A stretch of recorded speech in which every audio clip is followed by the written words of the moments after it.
कधी काळी गरिबीमुळे मित्रांकडून उसने घेतलेले अवघे 1,000 रुपये करोडपती होताच ते विसरले नाहीत.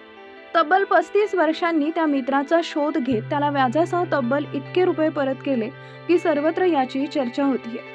केरळमधील इस्माईल यांनी 1991 मध्ये सौदी अरेबियातील अबकाईक इथं काम करत असताना इस्माईल आणि एड लच्चन्ना यांची ओळख झाली.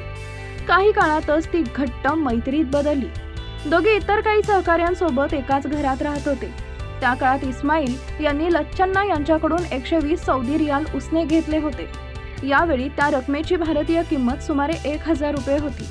योग्य वेळ आली की पैसे नक्की परत करीन असं आश्वासन त्यांनी दिलं होतं. काही वर्षांनी लच्चन्ना भारतात परतले. त्या काळात मोबाईल फोन किंवा सोशल मीडियाची सुविधा नसल्यानं दोघांचा संपर्क पूर्णपणे तुटला.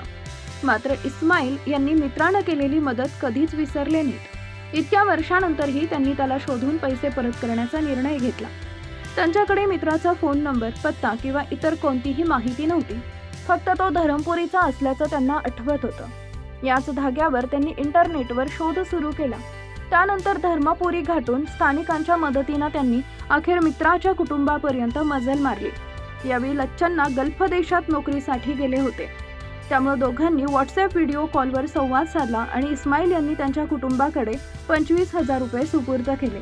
लच्चन्ना यांनी सांगितले की अनेक दशकांपूर्वी उसने दिलेल्या 120 रियालच्या बदल्यात 25,000 रुपये मिळतील अशी कल्पनाही त्यांनी केली नव्हती.